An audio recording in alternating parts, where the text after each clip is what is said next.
thanks for joining me for this video. I'm Tanya of TDR Academy of Movement and Therapy.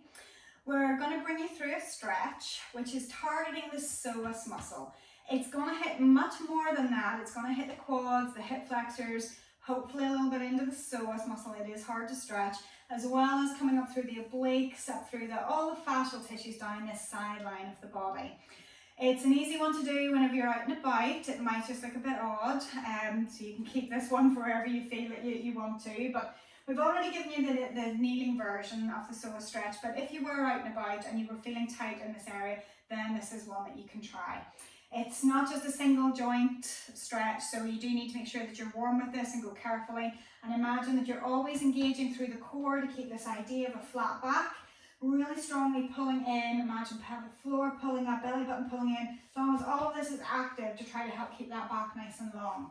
So I'm going to demonstrate on my right side. I'm going to place my feet maybe train track width apart, so I've got a safe distance for my balance so that they are not in a narrow inline position, which is more unstable. I want to keep that distance between them.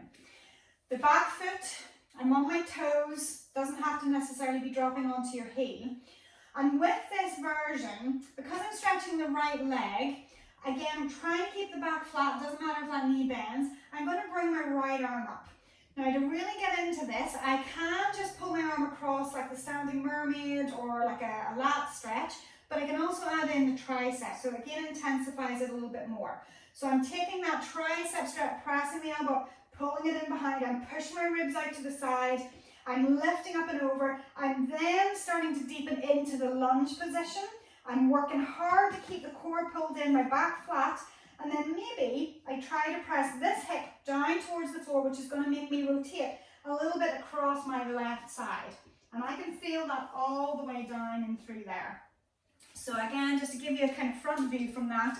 So when I take it in, again, feet suitably wide for balance, tricep stretch coming in nice and tall, core active, back flat.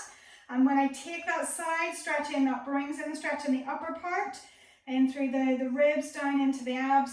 And then I'm going to add in that lunge deepening forwards. I can feel it coming into the hip. And then I can add in that rotation so that it starts to just pull it a little bit more in through that line. Slowly in, slowly out. Add in each layer as you move into it to see what feels appropriate, making sure your core is active. This is not one I would suggest if you're experiencing back issues, so it's making sure you feel pretty good going into this when you feel pretty warm. For runners, I would recommend it. For cyclists, I would recommend it, just again to get everything opened out whenever you've been using those hip flexors, which psoas is one of them. Hopefully you find this stretch useful. If you don't know how to stretch, watch our video on how to stretch tight or problematic muscles. It'll give you an idea of how long to hold it for. But make sure you always listen to your body. Give us a like, leave us a comment, subscribe to our channel.